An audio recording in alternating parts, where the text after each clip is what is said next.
सबसे पहले मैं ये पूछना चाहती हूँ कि अगर हम करेंटली बिजनेस की बात करें तो लोग बोलते हैं कि what is your business plan.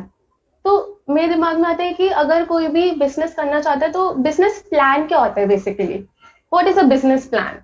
Business plan मतलब कि जो भी आप करना चाहते हो, उस प्रोडक्ट की या उस सर्विस की नीड क्या है, आपके कॉम्पिटिटर्स क्या है, आपका प्राइस पॉइंट क्या होगा। अगर इसको शॉर्ट में समअप किया जाए तो you can call it 4 P's of marketing: product, place, price and promotion. यानी आपका प्रोडक्ट या सर्विस क्या है, डिस्ट्रीब्यूशन मॉडल क्या है, प्राइस पॉइंट क्या है, किस प्राइस पे वो सर्विस ऑफर करोगे या प्रोडक्ट ऑफर करोगे, और आपके कॉम्पिटिटर्स किस प्राइस पे कर रहे हैं। Last but not the least, promotion, which is the most important, कि लोगों को कैसे पता लगेगा कि आप हो और ऐसा कोई प्रोडक्ट या सर्विस ऑफर कर रहे हो। क्योंकि अगर आपकी मार्केटिंग अच्छी नहीं है, आप अच्छे से प्रमोट नहीं कर रहे हो अपने प्रोडक्ट को या सर्विस को, तो कोई भी नहीं आएगा। बिल्कुल ऐसा है कि आप अपने घर में कोई दुकान खोल करके बैठ जाओ और किसी को पता ही नहीं है कि कोई दुकान है, तो कौन लेगा। जैसे आपने बोला कि अगर प्रमोशन ढंग से नहीं कर रहे तो अगर मैं एक आर्किटेक्ट कर रही हूँ एंड मैं अपनी एक फर्म खोलती हूँ। ठीक है, स्टार्टिंग मैं सिंगल एज एन आर्किटेक्ट अपनी फर्म खोलती हूँ। तो अब मैं लोगों के पास एक लिमिट तक ही अपना कांटेक्ट पहुंचा पाऊंगी कि अच्छा ठीक है मैं कार्ड्स बना दूंगी, मैं अपने रिलेटिव्स को बता दूंगी, मैं अपने फ्रेंड्स को बता दूंगी। बट एक्चुअली मार्केट में बताना कि मैं एग्जिस्ट करती हूँ, एक ये फर्म है जो एग्जिस्ट करती है, बिकॉज किस पॉइंट तक ट्राई करते रहे। मतलब मुझे like I have given 30 tries, 50 tries, 2 साल हो गए, 3 साल हो गए, मैं करेंटली कर रही हूँ, बट जो रिस्पॉन्स मुझे लगता है कि मुझे मिलना चाहिए उस टाइप का रिस्पॉन्स नहीं मिल रहा। तो एक वो लिमिट क्या होती है कि अच्छा मुझे इस टाइम तक करना है या अब मुझे अपना पाथ चेंज करने की जरूरत है। ये जो ट्राई वर्ड आप यूज कर रहे हैं ना, ये अपने आप में एक बहुत बड़ा ट्रैप है। क्योंकि क्या है कि हम लोगों ने ऐसी बहुत सारी मोटिवेशनल कहानियां सुनी है और लोगों की बातें सुनी है कि देखो उसने इतनी बार ट्राई किया और फिर फाइनली जाकर के वो सक्सीड हो गया। राइट, जैसे थॉमस एडिसन की कहानियां सुनी है लोगों ने कि इतनी बार ट्राई किया, हजारों बार ट्राई किया, फिर फाइनली जाकर के वो डिस्कवर हुआ। तो हमारे भी माइंड में आता है क्या मैं भी हजारों बार ट्राई करता रहूं या करती रहूं। सो what you need to understand is it's not about the number of trials. It's not about कि आप कितनी बार ट्राई कर रहे हो। It's about कि आप सही डायरेक्शन में ट्राई कर रहे हो या नहीं कर रहे हो। अब बात आती है सही डायरेक्शन क्या है और गलत डायरेक्शन क्या है। अरे जिस डायरेक्शन में आपको रिजल्ट मिलता है वो सही डायरेक्शन है, और जो आप कर रहे हो उससे रिजल्ट नहीं मिल रहा है तो वो गलत डायरेक्शन है। तो उसको छोड़ना होता है। हम क्या गलती करते हैं, एक तरह से ट्राई करते हैं, उसी तरह से बार बार ट्राई करते रहते हैं, और हम कहते हैं देखो हमें 10 साल हो गए, हमने ट्राई किया, कुछ नहीं हुआ, अब हम क्या करें। मैं आपसे पूछूंगा इस 10 साल में आपने किया क्या, या आप कह रहे हो जैसे फॉर एग्जाम्पल 2-3 साल की आप बात कर रहे हो कि 2-3 साल से आपने ट्राई किया। तो वी नीड टू अंडरस्टैंड कि उस 2-3 साल में एग्जैक्टली क्या ट्राई किया, किस तरह से ट्राई किया, उस पर क्वेश्चन मार्क लगाओ। अगर तो रिजल्ट मिला होता तो मैं कहता कि सही है, बढ़िया है, तब तो फिर ये क्वेश्चन ही नहीं उठता। अगर रिजल्ट नहीं मिला है तो that means the way that you are trying उसमें कुछ प्रॉब्लम है। क्योंकि अगर 2 साल में 3 साल में रिजल्ट नहीं मिला है तो 20 साल में भी नहीं मिलेगा, अगर उसी तरह से ट्राई करते रहे जिस तरह से कर रहे हो। और अगर कुछ अलग तरीके से ट्राई करते हो तो टाइम ज्यादा नहीं लगता है। It's more about your thought process. एक छोटी सी कहानी है जो मुझे याद आ रही है यहाँ पर। एक बार एक आदमी की गाड़ी खराब हो जाती है, वो एक मैकेनिक के पास में जाता है और बोलता है कि भाई मेरी गाड़ी में कुछ प्रॉब्लम हो गई है, स्टार्ट नहीं हो रही है, एक बार देखना, जरा चेक करना। तो वो चेक करता है, और चेक करके with in a few seconds वो कुछ चीज ठीक करता है और बोलता है इट्स गोइंग टू बी $1,000। वो आदमी हिल जाता है, वो कहता है कि कुछ सेकंड्स का $1,000 तो बहुत ज्यादा है। वो कहता है ये कुछ सेकंड्स का $1,000 नहीं है। कुछ सेकंड्स में इस प्रॉब्लम को फिक्स करने के लिए मैंने अपनी जिंदगी के 20 साल लगाए हैं। ये उस 20 साल का $1,000 है। सो अब क्वेश्चन उठता है कि अब आप क्या करो। अगर आप बिजनेस करना चाहते हो, एंटरप्रेन्योरशिप में आपका इंटरेस्ट है, so may be you need to come in contact with few people जो कि एंटरप्रेन्योर्स हो। वो आपको गाइड करेंगे कि जो आप कर रहे हो वो सही डायरेक्शन में है या गलत डायरेक्शन में है। मे be you can hire a marketing agency, क्योंकि आपका मार्केटिंग का बैकग्राउंड नहीं है, आपका आर्किटेक्चर का और इंटीरियर का बैकग्राउंड है। तो बहुत सारी मार्केटिंग एजेंसीज ऐसी भी हैं जो रिस्पॉन्स के बेस पर काम करती हैं। इनफैक्ट आपकी फैमिली में भी और फ्रेंड सर्कल में भी कुछ ना कुछ ऐसे लोग होंगे जिन्होंने डिजिटल मार्केटिंग या एमबीए इन मार्केटिंग या ऐसा कुछ ना कुछ किया होगा, उनसे आप हेल्प ले सकते हो। तो बेसिकली क्या करना होता है, कोई भी काम करना होता है ना, तो हमको अलग अलग लोगों से हेल्प लेनी होती है। Not financial help. मतलब आइडियाज लेने होते हैं, कोई आपको कोई आइडिया देगा, कोई कोई कोई कोई इस तरीके से आप अपने आइडियाज को रिफाइन करोगे। फिर जो आप अगली बार ट्राई करोगे वो उससे कुछ अलग होगा जैसे आप ट्राई करते आए हो। क्योंकि ट्राई मतलब क्या, एक्शन। एक्शन किस तरह से चलता है, आपके थॉट्स के बेस पे। थॉट्स कैसे ऑपरेट करते हैं, जो भी नॉलेज आपके अंदर फीडेड है उसके बेस पर। तो अगर कोई नई नॉलेज या कोई नई इंफॉर्मेशन आपकी ब्रेन में नहीं आ रही है तो एक तरह के थॉट्स चल रहे हैं और उसी तरह के एक्शंस चल रहे हैं। तो जब कुछ नहीं बदल रहा तो कुछ नहीं बदलने वाला। अगर सही तरह से ट्राई करोगे तो 1 महीने में भी रिजल्ट आ जाएगा, 1 महीना भी बहुत होता है। और गलत तरह से ट्राई करोगे तो 10 साल भी कम पड़ जाएंगे। तो इट्स मोर अबाउट कि आप सही तरह से कैसे ट्राई करते हो। जैसे आपने आर्किटेक्चर में ऑलरेडी क्या किया हुआ है, बैचलर्स किया हुआ है आपने 4 साल का। No, sir. I'm currently in my last year of bachelor's. तो आप साइड बाय साइड क्या कर सकते हो, डिजिटल मार्केटिंग का कोई बेसिक सा कोर्स कर सकते हो। मे बी 15-20 दिन, महीने का कोई सर्टिफिकेट कोर्स किसी रेप्यूटेड इंस्टीट्यूट से, अगर आप एक्चुअल में बिजनेस में इंटरेस्टेड हो तो। क्योंकि बिजनेस में, एंटरप्रेन्योरशिप में जितना रोल आपकी स्किल का होता है, यानी जो आपकी नॉलेज है आर्किटेक्चर की और इंटीरियर की, जितना रोल उसका है उससे ज्यादा रोल सेल्स और मार्केटिंग का होता है।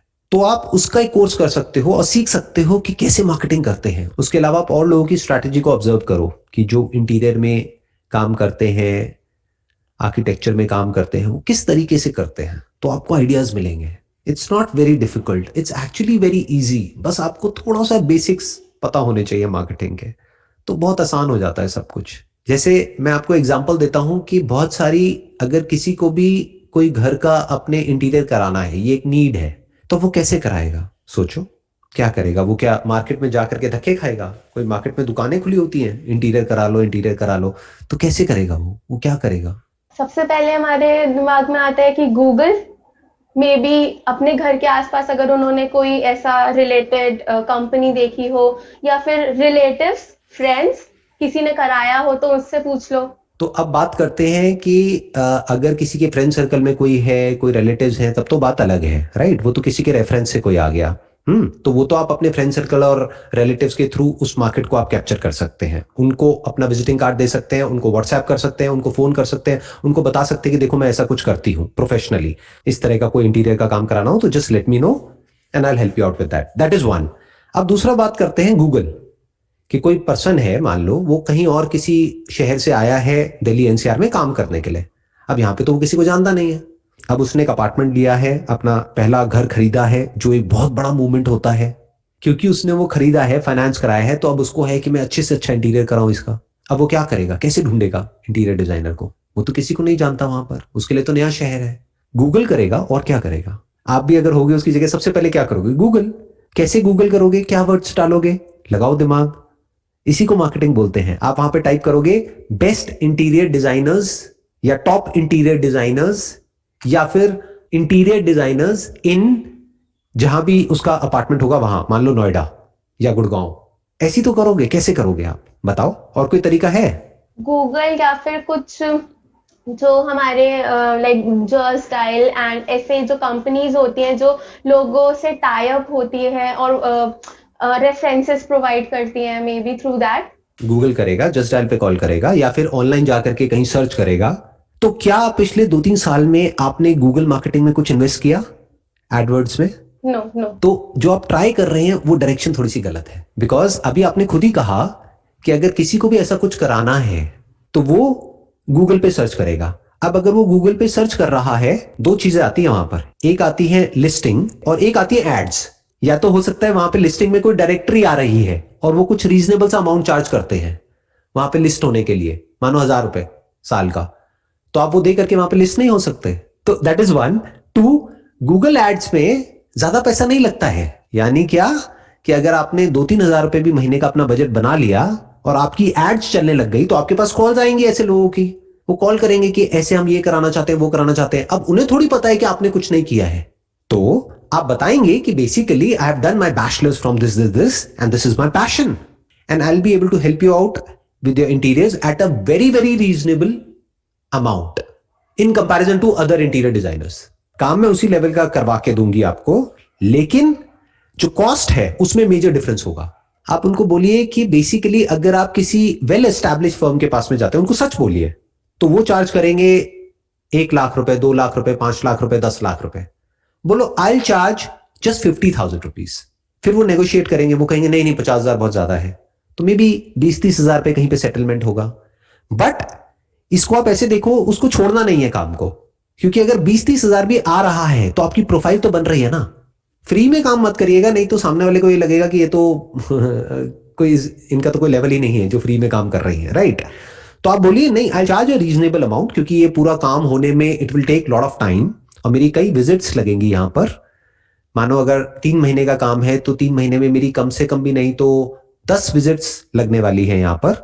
तो अगर एक विजिट का आप 5,000 रुपए भी कैलकुलेट करते हैं तो 50,000 रुपए is a very very reasonable amount. तो वहां पे नेगोशिएशन होगा तो 30-40 हजार में कहीं पे बीच में फिक्स हो जाएगा।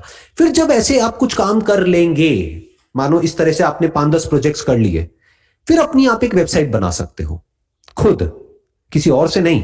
मे बी वर्डप्रेस को यूज करके खुद बनाइए, क्योंकि बेसिकली आपका जो माइंड है वो क्रिएटिव है, तो आप अपने मर्जी से अपने हिसाब से बना सकते हो, उसमें किसी कोडिंग की जरूरत नहीं होती। That's called CMS based modules, वो आप खुद ही बड़े आराम से बना सकते हैं। उसी में सर्च इंजन ऑप्टिमाइजेशन भी हो जाता है, वहीं पे डोमेन, वहीं पे लिस्टिंग, वहीं पे सब कुछ हो जाता है। तो जिन भी साइट्स पे आपने काम किया उनकी फोटोग्राफ्स क्लिक करके और प्लस उनके टेस्टिमोनियल लेके वहां पे वेबसाइट पे आप डाल सकते हैं। तो धीरे धीरे ये जो अमाउंट है इसको आप बढ़ा सकते हैं। फिर आप उतना ही चार्ज कर सकते हैं जितना कि मार्केट में और लोग चार्ज कर रहे हैं, या उनसे थोड़ा सा कम। बट आने वाले 3-4 साल बाद, 5 साल बाद, जब आपको एक्सपीरियंस हो जाएगा और आपका क्लाइंट बेस बड़ा हो जाएगा, प्लस आपको रेफरेंसेस मिलने शुरू हो जाएंगे, उन क्लाइंट्स के थ्रू वर्ड ऑफ माउथ आगे भी तो स्प्रेड होगा ना, then you can charge what is reasonable in the market. For example 2 lakh रुपए एक प्रोजेक्ट का। एट अ टाइम अगर आपके 10 प्रोजेक्ट चल रहे हैं तो 20 लाख रुपए की रेवेन्यू हो गई। बट होता क्या है कि हम एक्चुअल में सही डायरेक्शन में एक्शंस नहीं लेते हैं। That is the only problem in business. थोड़े से एक्शंस आप लोगे ना सही डायरेक्शन में तो बड़ी जल्दी रिजल्ट्स मिलने लग जाएंगे। और वहां पे जहां भी आप अपनी एड देंगे ना, गूगल में, यहाँ पे, वहां पे आप एक फ्री कंसल्टेशन जरूर डालिएगा, क्योंकि तभी वो लोग कॉल करेंगे। आप बोलिए call us for a free visit, तो उससे क्या होगा, वो कॉल करेंगे क्योंकि उनको लगेगा कि अच्छा मेरे को अभी इमीडिएटली कोई पैसे नहीं देने हैं। फिर जब आप वहां पे विजिट करेंगे तो वहां पे उनको पूरी तरह से कन्विंस कर दीजिए, उनको, उनकी वाइफ को, उनकी फैमिली को पूरी तरह से कन्विंस कर दीजिए कि I take care of it, you don't have to worry about it. एक बार वो कन्विंस हो गए, काम मिल गया आपको।